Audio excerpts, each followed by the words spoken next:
Hello दोस्तों, कहानी की शुरुआत होती है और हम देखते हैं कि गाओसन को के रानमा और अकाने की पप्पी वाली फोटो ले लेता है और उस पे काला जादू करता है। कहता है कीड़े पड़ेंगे तुझे रानमा, कीड़े पड़ेंगे तुझे रानमा। लेकिन तभी एक आग का शोल आता है और पूरे पेड़ को उखाड़ फेंकता है और यहाँ पर एंट्री होती है योगा की। इसके बाद हमें छत पे एक चिंपांजी और बिल्ली नजर आती है। फिर हम देखते हैं कि रानमा को उसका बापू बता रहा होता है कि तुमने अकाने की पप्पी ली, जिस पर वो कहता है कि ऐसा हो ही नहीं सकता। लेकिन बापू लिखकर कहता है कि तुमने ली, जिस पर वो कहता है कि तुम्हारे दिमाग में यही गुस्सा भरा हुआ है बापू, तुम अश्लील हो। लेकिन तभी वहाँ पर जमीन से योगा निकलता है और गाओसन को कहता है कि कैसे हो रानमा मेरे दोस्त, जिस पर रानमा कहता है कि तुम्हारे पास कोई काम धंधा नहीं है क्या। योगा कहता है तेरी तो तभी रानमा कहता है कि काम बता, जिस पर गाओसन को उसे फोटो दिखा देता है। रानमा तभी योगा को फेंक देता है और कहता है कि ये फोटो एआई से ली गई है। लेकिन तभी वहाँ पर कूड़ो आ जाता है। वो कहता है मेरी अकाने की पप्पी लेने वाली को मैं नहीं छोड़ूंगा, जिस पर रानमा कहता है कि जरा आराम से बात कर लेते हैं। लेकिन वो क्या आराम से बात करेंगे दोस्तों, वो रानमा को मार मार कर लाल कर देते हैं और रानमा अपने जख्मों पे मलहम लगाने के लिए डॉक्टर की तरफ चल देता है लकड़ी का सहारा लेकर।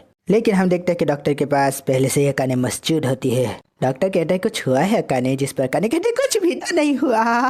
वो सोचती है कि मेरी कोई गलती नहीं है, सारी गलती रानमा की है। इसके बाद अकाने वहां से जाने लगती है। लेकिन दरवाजा खोलते ही किस्मत का पहिया एक बार फिर से टकरा जाता है और वो दोनों एक दूसरे की आंखों में लिप्त हो जाते हैं। गालों की लाली साफ बता रही होती है कि वो एक दूसरे से शर्मा रहे होते हैं। ये एक ऐसा वक्त होता है जब खामोशी बहुत ज्यादा बोल रही होती है। तभी डॉक्टर वहाँ पर आ जाता है और वो रानमा की पट्टी करता है। लेकिन तभी उसे उसकी असिस्टेंट बुला लेती है और वो वहाँ से चला जाता है और फिर से खामोशी जान लेने वाली अया हो जाती है। लेकिन रानमा खामोशी को तोड़कर कहता है कि तुम ठीक तो हो ना, दरअसल मुझे माफ कर देना। जिसके ऊपर अकाने कहती है कि क्या तुम्हें सब कुछ मालूम था, जिस पर रानमा कहता है कि नहीं नहीं, तुम तो जानती ही हो कि बिल्ली बनने के बाद मुझे क्या हो गया था। जिसके ऊपर अकाने कहती है इसका मतलब कोई और होती तो भी तुम उसे चुमा देते। और इस समय हमें बिल्ली की दोनों के लिए आंखें दिखाई जाती है। रानमा कहता है कि तुम मुझे समझते हो कैसा, जिस पर अकाने कहती है बिल्कुल वैसा। और इसके बाद उनके बीच तीखी नोक-झोंक शुरू हो जाती है। आखिरकार अकाने से रहा नहीं जाता और वो रानमा पे पानी डालकर उसे लड़की बनाकर मुक्का मार देती है। खैर रानमा दीवार फाड़ के पार चला जाता है और डॉक्टर कहता है कि मेरी दीवार का खर्चा बढ़ा दिया। अकाने रोने लगती है और बिल्ली का भी ये सब देखकर मूड मर जाता है। दोस्तों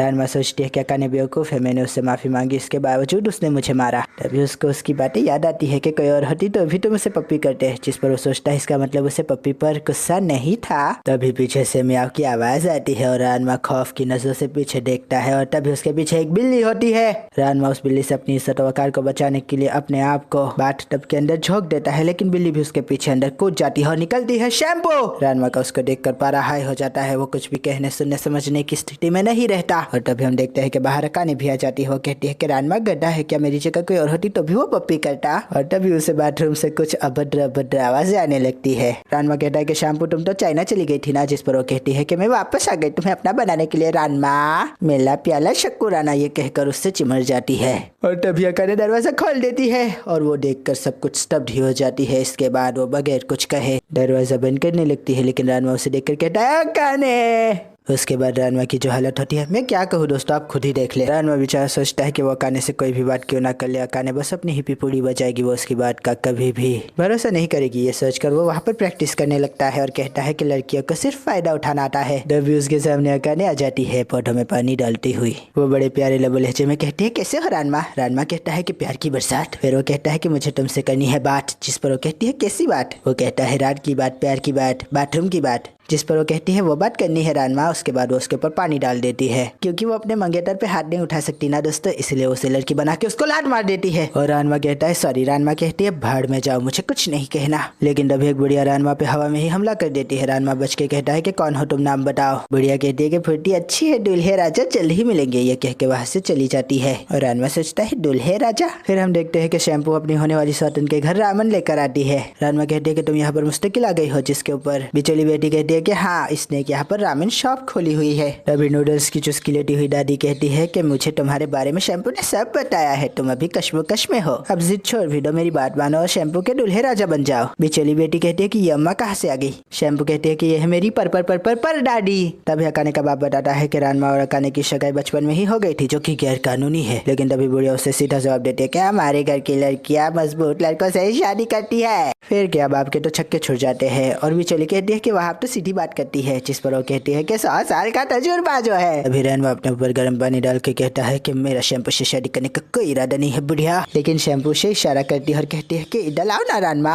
जिसके ऊपर रानवा कहता है कि क्या बात है। फिर वो रानवा को बाथरूम में लेकर आती है। वो कहता है कि जब भी मैं कुछ कहना चाहता हूँ तब तुम मुझे बाथरूम में क्यों लेके आ जाती हो। तभी शैम्पू अपने सारे कपड़े निकाल देती है। रानवा कहता है कि मैं तेरी बातों में अब नहीं आने वाला, तेरे जाल में नहीं फंसने वाला, तुझे शर्म हया इज्जत लज्जा कुछ भी नहीं आता क्या। जिस पे शैम्पू कहते हैं कि तुम जो समझ रहे हो वो बात नहीं है, कोई और बात है। इसके बाद वो अपने ऊपर ठंडा पानी डाल देती है। बस उसका ये करना ही होता है कि रानवा की चीख निकल जाती है, वो नीचे गिर जाता है फर्श पर, क्योंकि हम देखते हैं कि शैम्पू एक बिल्ली बन चुकी होती है। फिर हमें दिखाया जाता है फ्लैशबैक। दादी कहती है कि रानवा को नहीं मारा, अब हमारी इज्जत का क्या होगा, तुम्हें फिर से ट्रेनिंग करनी पड़ेगी शैम्पू। इसके बाद वो दोनों वहाँ पर लड़ने लग जाती है। चौकीदार कहता है ओ सब्जी, ऐसे लोग अब यहाँ पर ज्यादा बनने लगे हैं। तभी दादी एक छापड़ मारकर शैम्पू को तालाब में फेंक देती है। उसका बाप कहता है मेरी बच्ची, लेकिन चौकीदार कहता है ओ सब्जी, वो तो डूबती बिल्ली के तालाब में गिर गई सब्जी, इसके पीछे एक कहानी है।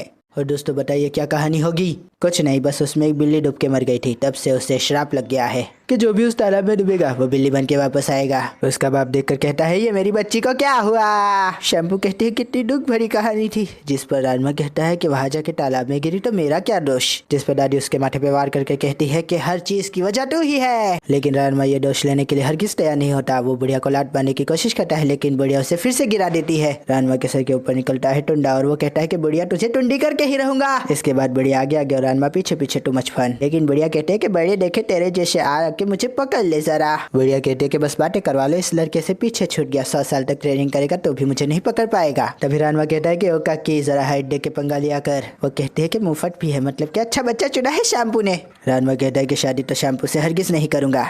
बुढ़िया कहते हैं कि शादी तो तुझे उससे ही करनी पड़ेगी। फिर वो अपनी लाठी की टुंडी रानवा की छाती पे टिका के कहती है तुझे शैम्पू का ही दुल्हन बनाना पड़ेगा वरना कुंवारा रह जाएगा। बुढ़िया उछल-कूद करती हुई कहते हैं कि मेरा वार खाली नहीं जाता और शैम्पू अब बस कुछ ही दिन का इंतजार है, तुमसे शादी होगी रानवा की। और इसके बाद हमें साइकिल पे सवार शैम्पू दिखाई जाती है रामिन के साथ। लेकिन हम क्या देखते हैं कि उसके पीछे काला साया होता है, या यूं कहे साया होता है। रानवा सॉकर खेल रहा होता है, लेकिन तभी वहाँ पर शैम्पू साइकिलिंग करने आ जाती है। वो कहती है कि रानवा प्यार का इजहार कर लो ना। जिसके ऊपर वो कहता है कि हरगिज नहीं। अपनी पर दादी को कह दे कि उसका टोटका किसी काम नहीं आया। दादी खुद ही वहाँ पर साक्षात आ जाती है और कहती है कि मेरा टोटका खाली नहीं जाता, तो जल्द ही शैम्पू से शादी करने की भीख मांगेगा। ये कहकर वहाँ से चली जाती है। इसके बाद रानवा कहता है कि तुझे नहीं छोड़ूंगा बुढ़िया।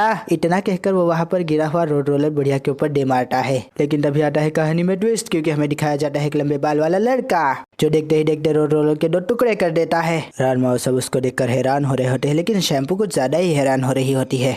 वो एक टांग पर लैंडिंग करता है और स्टाइल में अडप मार के खड़ा हो जाता है। लेकिन तभी रोड रोलर आकर उसके सर पर गिरते हैं। सबको लगता है कि ये तो गया बेटा, लेकिन तभी वो खड़ा हो जाता है और लड़के कहते हैं कि इतने बड़े बड़े भारी रोड रोलर गिरने के बाद भी नहीं मरा, ये तो सच में बड़ा ही ताकतवर है। तभी वो रानवा के गले लग जाता है और कहता है कि मेरी शैम्पू, मैंने तुम्हें कहा नहीं ढूंढा। शैम्पू ये देखकर डिप्रेस हो जाती है और रानवा उसे लात लगाता हुआ कहता है कि ढीले किसको शैम्पू बोलता है। तभी वो अपने 1.5 इंच मोटे चश्मे निकालता है और रानवा को ठीक से देखने के बाद उसे कहता है कि कौन है बेटू, ये कहकर उसे ऊपर फेंक देता है और फिर कहता है शैम्पू। लेकिन हम देखते हैं कि इस बार भी उसने गलत इंसान को लगाया होता है गले, क्योंकि ये होती है हमारी रानवा की अक्का ने। जिसके ऊपर रानवा कहता है कि बेवकूफ लड़का है, तू बेवकूफ है। अक्का ने कहती है कि तू है कौन बेवकूफ। जिसके ऊपर वो कहता है कि मेरा नाम है मूस, मैं हूँ होने वाला घर वाला शैम्पू का। इस बात पर सब लोग शैम्पू को घूरने लगते हैं। शैम्पू कहते हैं कि मुझसे शादी करने के सपने मत देख, तू बस मेरा दोस्त है समझा। जिसके ऊपर वो लड़खड़ा जाता है बेचारा।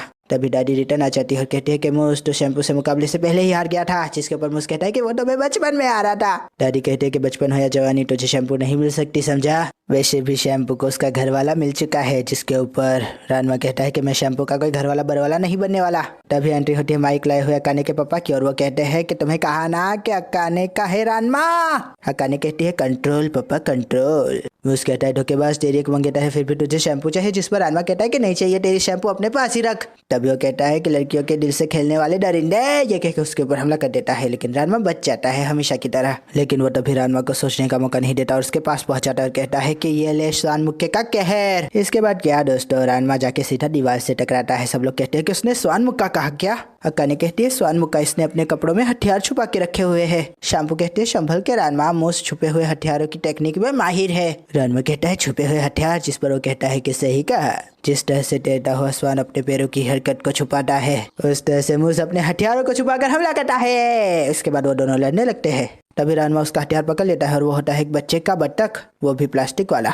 लड़का कहता है कि ऐसे हथियार से तो मैं कभी भी मार खाना नहीं चाहूंगा। दूसरा कहता है सही कहा, डर का पता नहीं लेकिन बेइज्जती जरूर होगी। रानमा कहता है कि बस बहुत हो चुका। मूस कहता है कि एक वादा कर, अगर मैंने तुझे हरा दिया तो। तभी दादी कहती है कि शैम्पू तो तुझे इस जन्म में मिलने से रही। इसके बाद वो अपनी उंगली फेर के अकाने की तरफ कर देता है और कहता है कि तेरी मंगेतर मेरी हो जाएगी। जिस पर रानमा कहता है कि जा तो शैम्पू को ही लेकर जा। जिस पर वो शैम्पू को देखता है लेकिन शैम्पू मुंह घुमा देती है। फिर वो कहता है कि नहीं नहीं मुझे अकाने ही चाहिए। जिसके ऊपर अकाने कहती है क्या? लड़कियां ये सुनकर पागल हो जाती है और रानमा टेंशन में कंफ्यूज हो जाता है। वो कहता है कि तेरी शक्ल बता रही है कि तू हार गया, तुझसे ना हो पाएगा बच्चा।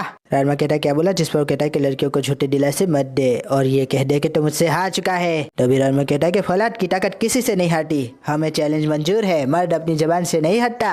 मूस कहता है कि मर्द की जबान पत्थर की लकीर होती है, मिटेगी नहीं। रानमा कहता है फौलाद की औलाद मर्द का वादा है। दादी कहती है कि एक मर्द ने दूसरे से वादा किया, क्या बात है, अब तो ये पीछे नहीं हटेंगे। शैम्पू कहते है कि दादी अम्मा खोपड़ी में काखी चुई पकड़ है। जिसके ऊपर दादी है हंसने लगती है। तभी बड़ी बेटी कहती है कि रानमा ने शर्त लगाई है तो नहीं हारेगा। तभी आती है बाथरूम से आवाज, कहती है चटका चटका चटका चटका। हम देखते हैं कि रानमा अपने ऊपर पानी डाल रही होती है और कहती है कि चटका। बड़ी बेटी कहती है कि क्या हुआ रानमा बेटा? जिसके ऊपर वो कहती है ये पानी, हाँ पानी, बहुत गर्म पानी। जिस पर वो पानी में हाथ डाल के कहती है कि ये तो गुनगुना है। जिस पर रानमा कहती है कि नहीं नहीं मुझे ऐसा लगा कि ये पानी मुझे जला देगा। तभी पानी से बुलबुले निकलने लगते हैं और दादी की एंट्री हो जाती है। वो कहती है कि अब तो गर्म पानी छू भी नहीं पाएगा हीरो। जिसके ऊपर वो कहती है बुढ़िया। दादी कहती है कि मेरी छड़ी ने तुझे नाजुक और कमसिन बना दिया था, तुझे सही होना है तो हमारी बच्ची से शादी करनी होगी। जिसके ऊपर रानमा उसका मजाक उड़ाने लगता है, कहता है शादी करनी पड़ेगी। तभी अकाने उसकी इज्जतों की हिफाजत करती हुई कहती है कि रानमा एक बात बताना, उस वादे का क्या होगा जो एक मर्द ने दूसरे मर्द से किया था। और यहाँ पर एपिसोड खत्म हो जाता है। आशा करता हूँ दोस्तों आपको ये रिव्यू पसंद आएगा। अगर पसंद आए तो लाइक कीजिए, शेयर कीजिए, सब्सक्राइब कीजिए। ज्यादा पसंद आए तो कमेंट भी कीजिए। दोस्तों थैंक यू, खुदा हाफिज़, अपना ध्यान रखिएगा, फिर मिलेंगे, थैंक यू।